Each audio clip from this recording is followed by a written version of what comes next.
Usually when we talk about a medical diagnosis, there is this expectation of precision, right? Right, yeah. It feels very scientific. Exactly. It feels like engineering almost. You break your arm, the x-ray shows that jagged white line, Mm-hmm. and the doctor just points at the screen and says, well, there it is. There is the problem. It's a completely binary system. The bone is broken or, it is not. The tumor is there or it isn't. Yeah. And as humans, we crave that level of visibility. We really like our problems to be neatly categorized and immediately identifiable. Oh, for sure. But then, and this is where it gets tricky, you step into the world of evaluating an entire complex organization. Suddenly, that x-ray machine is just utterly useless. Utterly useless. Yeah. We are looking at a diagnostic landscape that is entirely murky. I mean, you cannot just shove a multinational corporation or like a decentralized global supply chain into an MRI tube and look for the broken bone. I wish we could, but no. Right. The symptoms of organizational failure are rarely that obvious until it is far, far too late. That is the absolute definition of diagnostic muddy waters. When you are trying to figure out if an organization is actually healthy meaning, if its management systems are functioning in the real world, Yes. if its hidden risks are being actively managed, and if it is actually capable of surviving the specific environment it operates in, well, you need a completely different kind of diagnostic tool. Which brings us to our topic. Welcome to this deep dive, everyone. Today, we are framing this conversation as a masterclass, and you, the listener, are stepping right into the classroom with us. Grab a seat. Exactly. Yeah. We are taking on the roles of your instructors today to guide you through a truly foundational text for anyone who cares about how organizations actually function beneath the surface. We are unpacking the BSEN ISO 19011.2026 guidelines. The big one. The big one. Specifically, we're diving into the entire strategic engine room of this document, the guidelines for managing an audit program, which is Clause 5. And, audits often get a terrible reputation. Oh, the worst. If you mention an upcoming audit in a corporate environment, you will usually hear groans, people rolling their eyes. Yeah, the collective sigh. Right. They're frequently dismissed as mere bean-counting exercises, just tedious compliance checklists that do nothing but interrupt actual productive work. But what this document reveals, and I think this is so fascinating, is that audits, when they are managed correctly at the macro level, they are incredibly complex, highly strategic engines for discovering organizational truth. Absolutely. And we are going to proceed systematically through the standards blueprint for this today, moving step by step through the classic Plan, Do, Check, Act lifecycle. The PDCA cycle, right. Yeah, exactly. We'll unpack the setup, the execution, the monitoring, and the evolution of a truly modern audit program. Because whether you are managing a small internal review for a regional manufacturing plant, or you are an executive trying to evaluate a massive, fragmented global network spanning multiple continents, Clause 5 provides the ultimate methodology. The blueprint. Yes. It is the definitive guide for turning raw, chaotic organizational noise into actual strategic confidence. We are moving from hoping your company works to knowing exactly how and why it does. Okay, let's start with the absolute foundation, which is Section 1, the blueprint, and the scale. Right out of the gate, Subclause 5.1 makes a crucial distinction that completely reframes the conversation. This is such a big deal. It really is. An audit program is not just one single audit. The text defines it as the overarching arrangements for a set of one or more audits, addressing one or more management system standards. Right. And these can be conducted separately or run as a combined audit. Think about the implications of that distinction for a second. The audit program is the master umbrella. Imagine you are running a major metropolitan hospital. Okay, I'm picturing it. You do not just run a generic hospital audit. That doesn't exist. You have clinical quality audits happening in the surgical wards. Yeah. You have intense information security audits, stress testing how patient data is stored. You have health and safety audits for the physical facilities and environmental audits for biohazard waste disposal. It's massive. Yeah. The audit program is the strategic orchestration of all those individual targeted audits over a specific time frame directed towards a unified purpose. Okay, I love that. It is the difference between taking a single photograph and directing a documentary film. That's a great way to put it. And the text insists that the extent of this program, like how massive it is, how deep it probes, must be custom scaled to the size and nature of the auditee. You have to scale it. Right. You have to look at the functionality, the complexity, the specific types of risks and opportunities they face, and the maturity level of their management systems. Which brings us to a concept that anchors modern organizational evaluation context. Context is everything. The standard demands that you scale the program to fit the reality of the organization. You cannot use the blueprint for a garden shed to build a skyscraper. No, of course not. And you certainly cannot use skyscraper engineering to build a shed. You have to allocate your auditing resources where the inherent risk is highest. Okay, let's unpack this with an example. If you are evaluating a lean 3-person graphic design agency, your audit program is going to be incredibly straightforward, right? Very lightweight. But if you are looking at an aerospace manufacturer, one with multiple global locations, a massive reliance on externally sourced critical components, and, stringent regulatory oversight, the functionality of that system is wildly complex. Exactly. And in that aerospace scenario, the text points out that you have to pay particular attention to where the important decisions are actually being made. Which might not be in the building. Right. If the critical engineering functions are sourced externally to a subcontractor in another country, your audit program has to stretch its tentacles to encompass that reality. Right. You cannot just walk the halls of the corporate headquarters, talk to a few VPs, and declare the system healthy. You have to evaluate the entire nervous system of the organization. And understanding that context requires looking way beyond spreadsheets and org charts. The text requires a deep understanding of what the organization is trying to achieve. It's very holistic. Yeah, it asks you to look at external and internal issues and the needs of relevant interested parties. And in the landscape of 2026, an interested party isn't just a shareholder looking for a dividend. Not at all. It is the local community affected by factory emissions, right?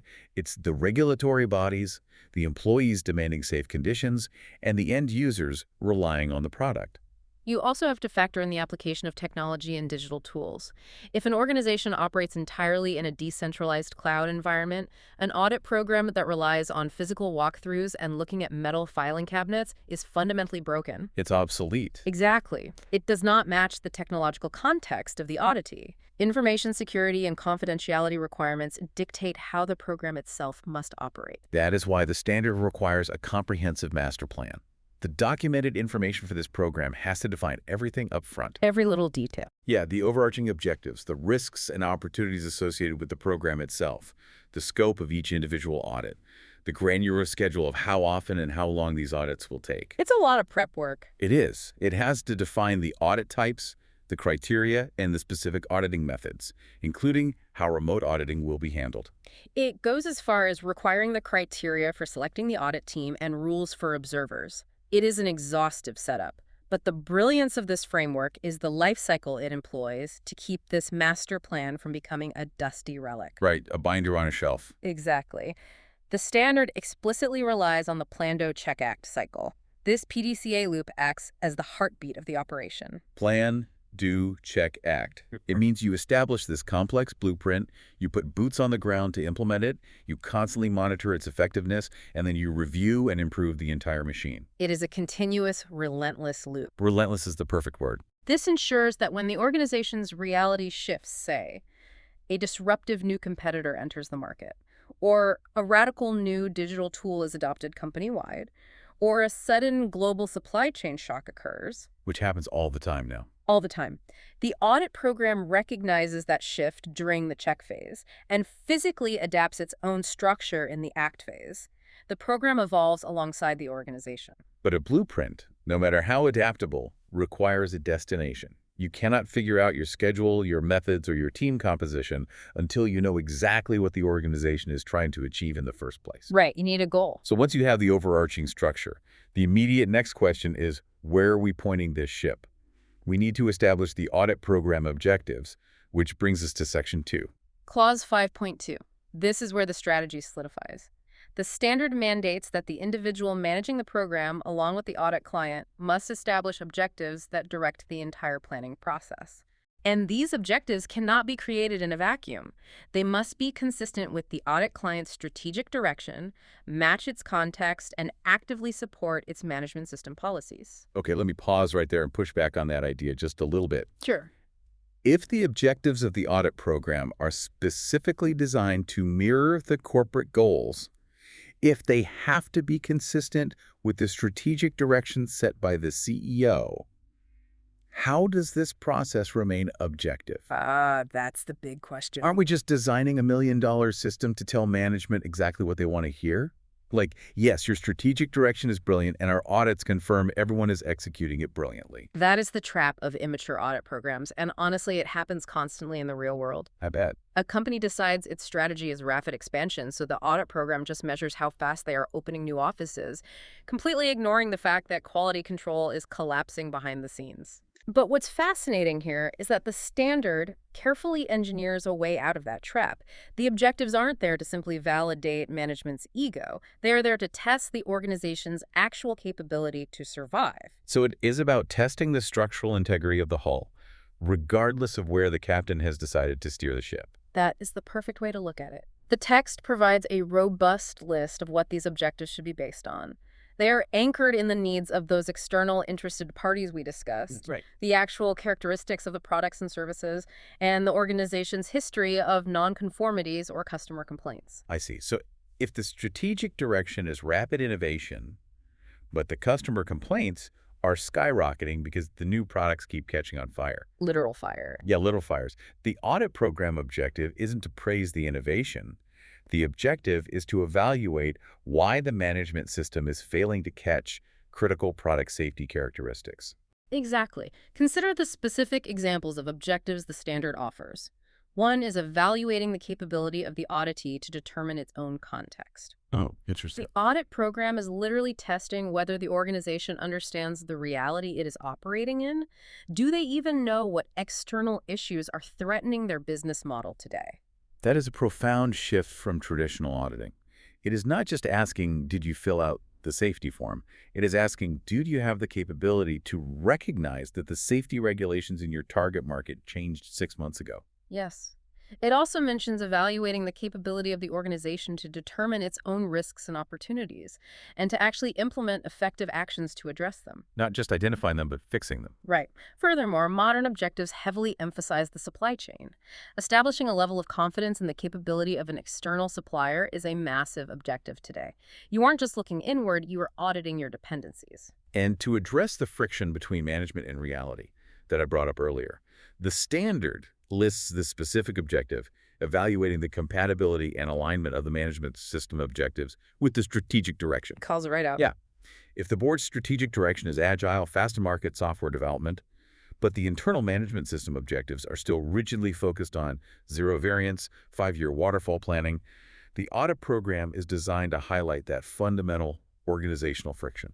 It exposes the disconnect. Once you establish these objectives, whether it is evaluating supply chain resilience, testing internal risk capability, or verifying regulatory conformance, you have your North Star, the destination is set. But any seasoned navigator knows that a destination is only a point on a map. As instructors, we have to ask what could possibly go wrong on the way there. A lot. The real work is anticipating the obstacles between you and that point. Before we launch this massive audit program, we have to look at the risks that could completely derail it. We need to navigate the minefield, which is Section 3, Clause 5.3. Right. Determining and evaluating audit program risks and opportunities. The standard requires the individual managing the audit program to actively identify and evaluate the risks and opportunities that can affect the achievement of the program's objectives. And to be clear, we are not talking about the risks to the business like a factory fire or a stock market crash. We are talking about the risks to the audit program itself. Exactly. It is the difference between the dangers of a mountain and the dangers of the expedition you plan to climb it. Right. The mountain has avalanches. That is a business risk. But your exhibition might fail because your radios don't work, your lead climber gets altitude sickness, or you brought the wrong kind of ropes. Those are the expedition risks. I love that expedition analogy. And the standard provides a comprehensive taxonomy of how an audit expedition can fail. Let's explore the anatomy of these failures, starting with planning risks. Okay, planning failures. This occurs when you set irrelevant objectives or determine the wrong extent, duration, or locations for the audits. Imagine an audit program designed to evaluate data privacy compliance for a global tech firm. Sure. If the planning phase decides to only conduct 2-day audits at the regional sales offices while completely ignoring the overseas server farms where the data is actually stored, The program has failed before it even begins. It's looking in the wrong place entirely. Mm-hmm. Then you have resource risks. This is the reality of time and money, right? Hmm. Allowing insufficient time to actually conduct the interviews, not having the right equipment, or lacking competent auditors. It's a human element. Yeah. What happens if your single, highly trained technical expert on environmental regulations resigns a week before the audit of a massive chemical plant? The expedition is suddenly without its guide. That leads directly into the risks associated with the selection of the audit team. An audit team must have the overall competence to conduct the audit effectively, but they also need independence and impartiality. This is huge. It is. If you send an auditor to evaluate the manufacturing department, and it turns out that auditor used to manage that exact department 2 years ago, their impartiality is structurally compromised. They might overlook flaws they themselves instituted. Or they might be too harsh on their successor. Selecting the wrong audit method is another massive risk. The standard forces you to evaluate whether you are using on-site or remote methods appropriately. You have to match the method to the environment. Right. If the objective of an audit is to evaluate the physical safety culture on a bustling, heavy machinery factory floor, selecting a remote auditing method where a manager just walks around with a tablet camera is a highly risky choice. Very risky. You cannot smell a chemical leak through a tablet. You cannot feel the vibration of an unstable machine. No, you can't. And in 2026, information security risks are paramount. The standard highlights the implementation risk of failing to consider confidentiality and the security of information communication technology. It explicitly warns against ineffective or unsecured platform selection. Let's drill into that because it's so relevant right now. Imagine your audit team is reviewing highly sensitive intellectual property, perhaps the schematic for a next-generation microchip. Okay. And they are conducting this review with the auditee over a public, unsecured video conferencing link from a hotel Wi-Fi network. A nightmare. Right. The audit process itself has just introduced a catastrophic vulnerability into the organization. Exactly. Other risks include the failure to adequately protect audit records, ineffective monitoring of the program's outcomes, and crucially, sponsorship risks. What does that mean, sponsorship risks? It means if the executive leadership of the audit client fails to actually support the program, if they refuse to enforce cooperation from the departments being audited, the program is dead in the water. The auditors will show up, and the department heads will simply say they are too busy to provide evidence. Because there's no top-down mandate. Right. But the standard does not just focus on doom and gloom. It asks the manager to identify opportunities as well. Yeah, let's talk about the bright side. How can we make this expedition better, faster, or less intrusive? Opportunities are about optimization. Can we minimize travel distances by clustering audits geographically? Can we conduct multiple audits during a single visit to reduce the disruption to the auditee's daily operations? It also suggests selecting the audit method to align with the availability of new technologies. If a highly secure, real-time data analytics platform becomes available that can automatically verify regulatory compliance across 1,000 servers in seconds, using that platform is a massive opportunity. It's a game changer. It frees the human auditors to focus on the complex cultural evaluations that software cannot perform. Exactly. So we now have the conceptual framework. We know the overarching blueprint, we've set the strategic objectives, and we have evaluated the risks and opportunities of the process itself. The map is drawn. The map is drawn. Now, theory must translate into structure. It is time to officially authorize the architects, lay the foundation, and physically establish the audit program, which is Clause 5.4. Section 4 of our masterclass, laying the foundation. This phase rests almost entirely on the shoulders of the individual managing the audit program. It's a heavy burden. It really is. The standard lays out their roles and responsibilities in exhaustive detail in 5.4.1 and 5.4.2. They are the ones who must ensure the absolute integrity of the program. They have to establish the extent of the audits, determine the internal and external issues, implement actions to address the risks we just discussed, and ensure the right audit teams are selected. They are responsible for the entire operational machinery, establishing the processes for coordination, scheduling the audits, managing the continual evaluation of the auditors, establishing procedures for handling disputes and complaints, and reporting the final results back to the audit client. And to execute all of that, the standard demands an incredibly high level of competence. The manager cannot just be a good administrator. No, that's not enough. They need a deep working knowledge of audit principles, methods, and processes. They need to understand the intricate details of management system standards. They must have profound knowledge regarding the auditee's specific context, their business activities, their interested parties, their market challenges. On top of that, they must understand the applicable statutory and regulatory requirements. You cannot manage an audit program for a pharmaceutical company if you do not understand the regulatory framework governing clinical trials. Right. The standard also strongly suggests they possess knowledge of risk management, project management, and information and communications technology. I'm looking at this list of requirements, and the sheer weight of responsibility on this single role is staggering. It's like finding a unicorn. Seriously, they have to be a diplomat to handle disputes between auditors and hostile department heads. They need the logistics brain of a project manager to coordinate global schedules. They have to be a risk assessor, a regulatory scholar, and a technology expert. All in one. How does someone balance ensuring the integrity of the program with the very real, very stubborn constraints of corporate travel budgets and global time zones? If we connect this to the bigger picture, the true skill of the program manager is synthesis.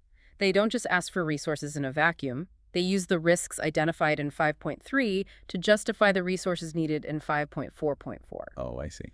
They do not just blindly ask the finance department for an unlimited travel budget. Let's look at how the standard connects the scope of the program to the resources required. So 5.4.3 is establishing the scope, and 5.4.4 is determining resources. The scope of the audit program is not a static document. The standard notes that it can vary wildly based on the complexity of the locations or the results of previous audits. Fluid. Yeah, but it also requires the manager to factor in language, cultural, and social issues. It requires looking at customer complaints or significant changes to the auditee's context, like a major external health and safety incident. Right. If the program manager sees a sudden, unexplained spike in critical product failures coming from a specific manufacturing facility in a different country, the scope of the audit program wait for next year's schedule. And when that scope adapts, the resources must follow.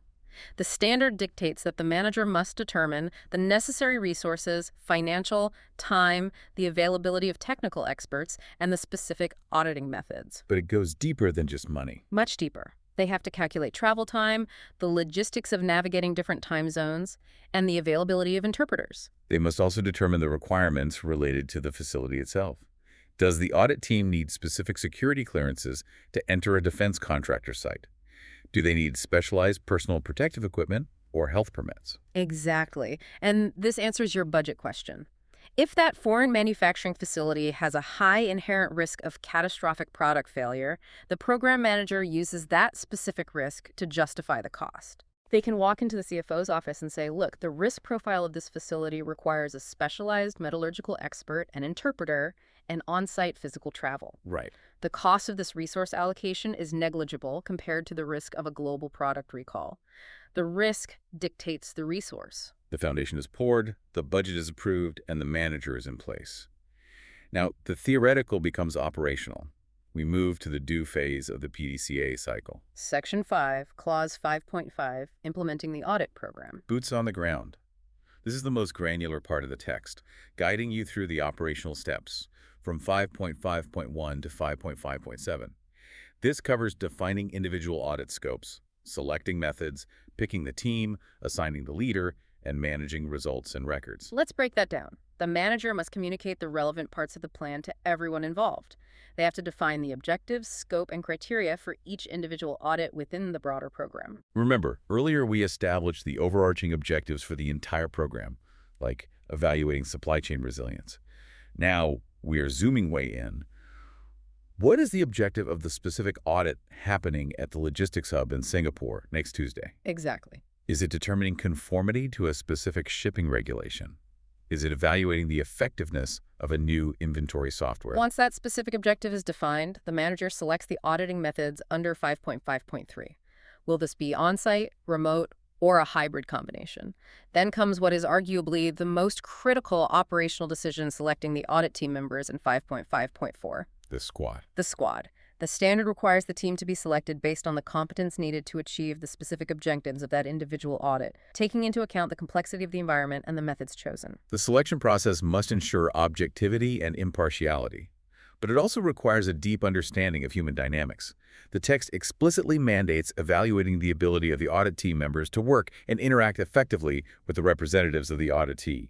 That's a really polite way of saying don't send someone who is going to antagonize the client. Right. This includes understanding the language of the audit and the auditee's social and cultural characteristics. Here's where it gets really interesting. Selecting the audit team is exactly like assembling a crew for a heist movie. Okay, I like this. A heist movie. You cannot just send generic bodies. You need highly complementary, specialized skills tailored to the specific target. You need the exact right mix of competencies to match the scope, or the whole operation falls apart. A heist movie is an interesting framework. The target is organizational transparency, and the prize is actionable data. Yes. Think about it. You need the technical specialist, the hacker, who can evaluate the cybersecurity protocols.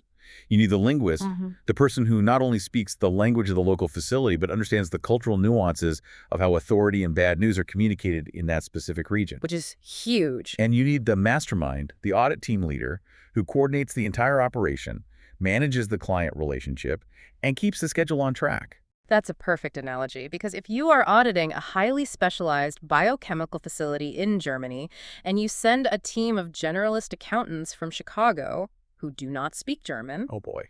do not understand European safety protocols, and have no background in biochemistry, the entire operation is a spectacular failure. They wouldn't even know what they were looking at. Exactly. The standard anticipates this. It explicitly states that if the necessary competence is not covered by the available auditors, technical experts with complementary competence should be made available to support the team. You must recruit the right crew. Once the crew is assembled, the program manager hands over responsibility to the audit team leader in 5.5.5. This handoff has to happen in sufficient time to allow the leader to plan.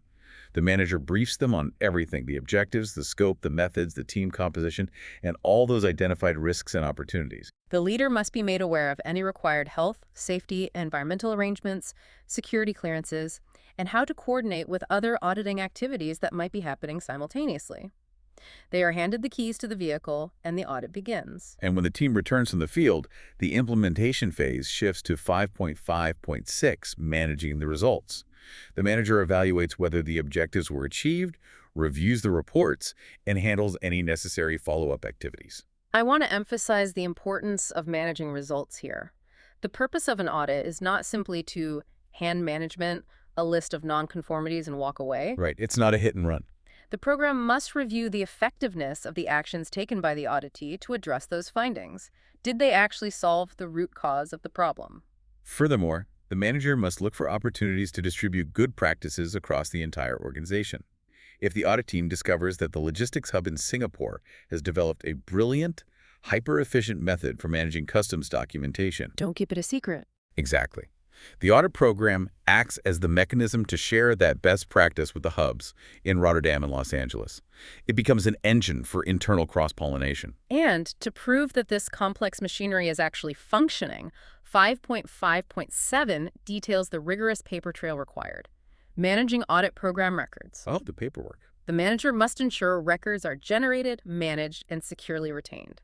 This includes records related to the overarching program, like schedules and strategic reviews.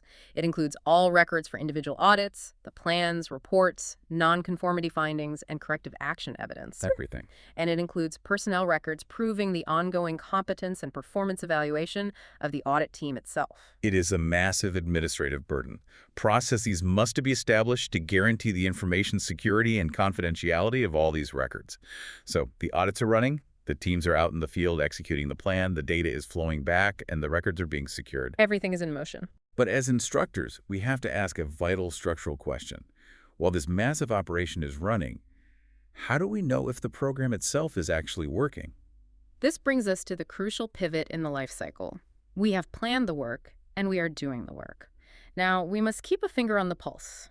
We are entering the check phase of the PDCA cycle Section 6, which is Clause 5.6, monitoring the audit program. An audit program cannot operate blindly.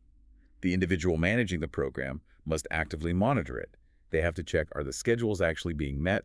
Are the individual audits achieving their specific objectives? Are the teams performing well? Right. They must evaluate the real-time performance of the audit team members and the technical experts.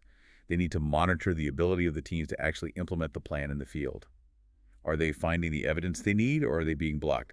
Is the documented information sufficient? But the most dynamic, critical element of this monitoring phase is the feedback loop. The standard mandates that the manager must gather feedback not just from the audit clients, but from the auditees and the auditors themselves. Oh, wow. So from everyone. Everyone. This multi-directional feedback loop is what makes the check phase actually function. You are not just looking at a dashboard of metrics. You are actively listening to the human beings navigating the friction of the system. That makes total sense. If the auditors are consistently reporting that a specific remote auditing software crashes every time they try to share a large file, that feedback requires immediate attention. Based on this constant monitoring, the standard lists specific factors that trigger a need to modify the program midstream. The schedule is not sacred. No, you have to be ready to pivot. If the first 2 audits of a planned 10-audit series reveal a catastrophic systemic failure in quality control that threatens immediate product recalls, you do not simply proceed with audit number 3 as planned. You modify the program. You pivot resources to investigate the root cause of the blazing fire you just discovered. The program must also adapt to changes in the auditee's management system maturing, changes in regulatory standards, identify conflicts of interest, or new supply chain organizations. Consider the supply chain volatility of modern business. If a critical supplier in a foreign market suddenly faces a localized pandemic or a new international trade sanction is imposed, the context has violently shifted. Overnight. The audit program must react immediately to evaluate how the organization is surviving that shock. So what does this all mean for you, the listener? It means an audit program is never, ever a set-it-and-forget-it mechanism. It is a highly reactive, living system. If the program is not constantly adapting based on the sensory inputs of the monitoring phase, it is obsolete. Monitoring handles the day-to-day survival of the program. It keeps the train on the tracks. But to truly master Clause 5, we must look at the long-term evolution of the program. Which brings us to our final section, Section 7. The evolution. Clause 5.7, reviewing and improving the audit program. We bring the class to the final step. We have planned, we have done, we have checked. Now we execute the act phase. At this juncture, the program manager and the audit client must step back from the daily operations and evaluate the entire machine. They look at the big picture. They assess whether the strategic overarching objectives, those North Stars we established all the way back in 5.2, have actually been achieved. The standard explicitly states that lessons learned from this review must be used as inputs for the continual improvement of the program. This comprehensive review entails looking at the overall implementation. It identifies areas where the process can be optimized. It mandates assessing the continual professional development of the auditors themselves. Are their skills keeping pace with industry changes? That's a great point. And they look at trends. The results of this entire evolutionary review must be reported back to the audit client. To conduct this review effectively, they must analyze the trends and results gathered during the monitoring phase. Right. They look at conformity to internal processes, and they reevaluate the ever-evolving needs and expectations of those relevant interested parties. They review the effectiveness of the actions they took to address the risks and opportunities they mapped out months ago. Did that new scheduling software actually reduce travel time? Did that unsecured Wi-Fi risk actually materialize? It's almost meta. The auditors are auditing their own auditing process. They are applying the relentless logic of the management system philosophy to the very system designed to check the management system. Yeah.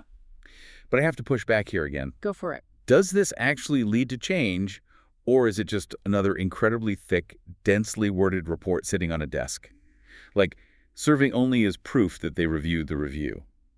This raises an important question, and the text answers it by explicitly demanding the consideration of 2 specific things during this review process: alternative or new auditing methods, and alternative or new methods to evaluate auditors. Oh, so it forces innovation. Exactly. This isn't a passive review. It's an evolutionary mandate written directly into the architecture of the standard. If a new technology emerges in the market, perhaps drone technology that can inspect the structural integrity of a chemical pipeline infinitely safer and faster than a human climbing a scaffold. Wow. Yeah. Or a new software system that utilizes artificial intelligence to parse massive decentralized data sets for compliance anomalies in seconds. The standard dictates that the program must adapt to use them. The audit program is structurally compelled to modernize. It is forbidden from remaining stagnant. That is the true power of the act phase. You build the plan, you execute the operation, you monitor the friction, and then you act on everything you learn to ensure the next iteration of the plan is fundamentally superior to the last. It is the architecture of relentless, continuous improvement. And that completes the cycle. That is the comprehensive strategic framework for managing an audit program. You have made it. I want to congratulate you on making it through this masterclass. We have covered an immense landscape of organizational theory and operational tactics today. A lot of ground.